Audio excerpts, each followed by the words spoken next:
Dans le livre de Philippiens 3, versets 11 à 14. Allons-y dans le livre.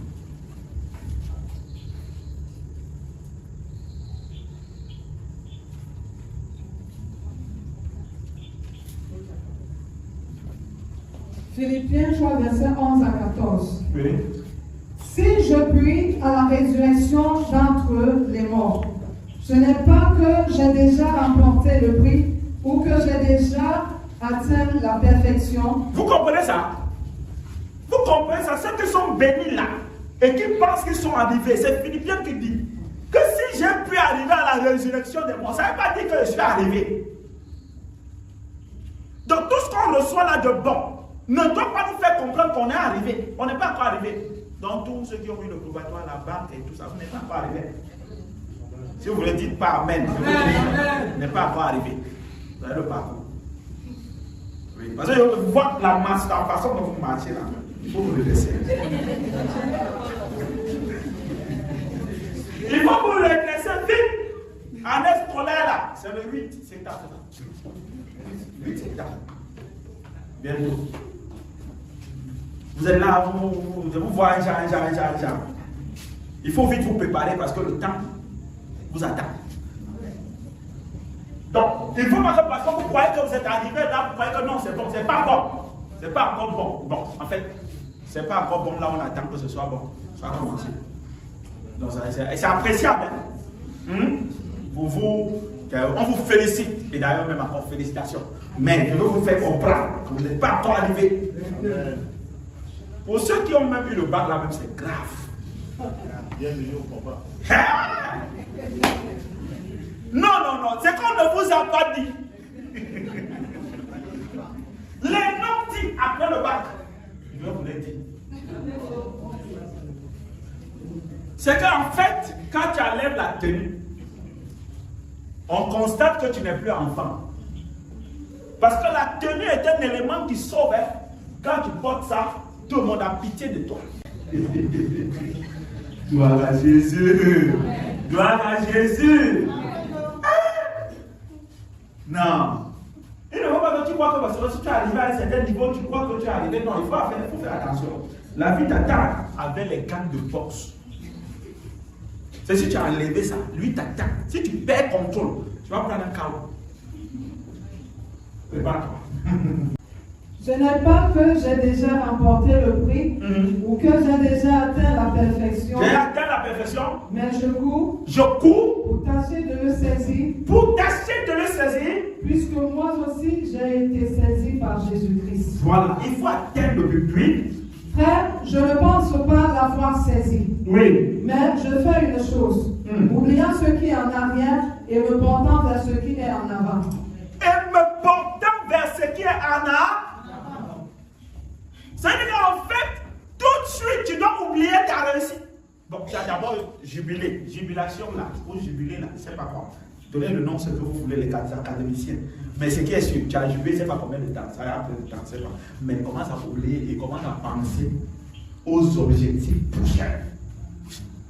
Chaque fois qu'on est béni, il faut jubiler, c'est bien. Mais après ça, il faut quitter dessus et commencer à voir plus loin.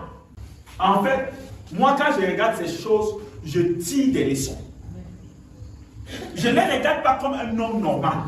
Je ne regarde pas ça comme quelqu'un d'ordinaire. Je regarde ça avec beaucoup de sagesse. En disant, lorsque je suis béni et je célèbre, alors pour moi, il n'est pas temps de rester dans la célébration. Il faut être concentré. Il ne faut pas que, parce que tu as été béni ou tu as eu des bonnes choses, que tu restes là, tu jubiles, alors qu'il y a d'autres objectifs à atteindre. Oui, nous allons continuer.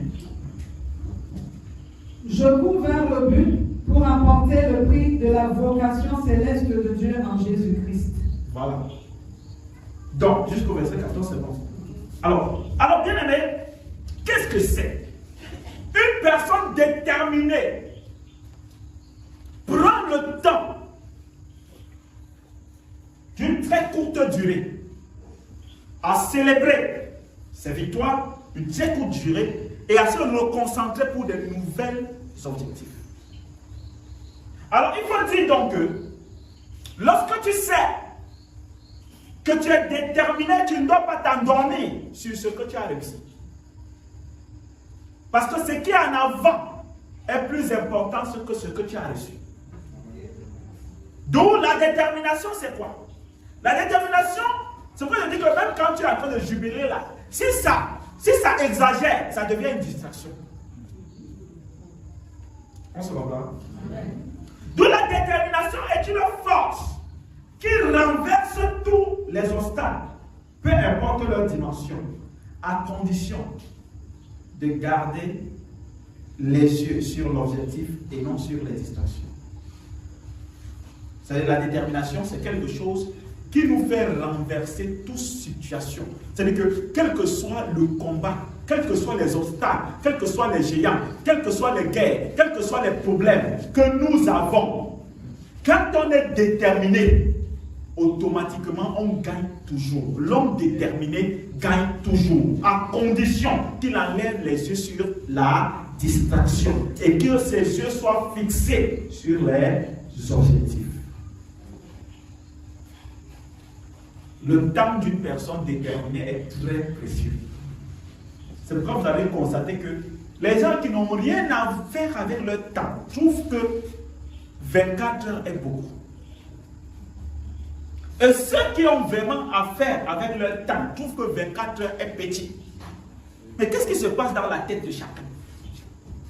C'est pas que 24 heures dépassent 24 heures. Ou encore 24 heures moins. C'est que ceux qui sont occupés à faire parce qu'ils ont fait de leur vie un lieu où ils doivent travailler et trouver toujours quelque chose à faire. Alors ceux-là trouvent que 24 est petit. Ceux qui ne voient rien, pas parce que ça n'existe pas, parce qu'ils ont décidé d'ignorer. Et l'ignorance ne ôte pas l'existence de ce que tu ignores. Non, ce que tu ignores existe. Sauf que toi, tu as choisi de ne pas regarder ça.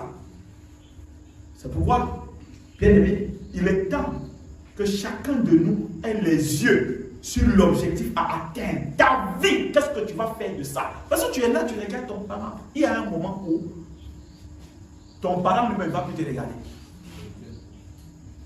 Maintenant, c'est à toi donc de faire pour ton parent. Il y a un temps où le parent va travailler. Il y a un temps où tu dois prendre la relève. Si tu veux le dire par amen, tu continues.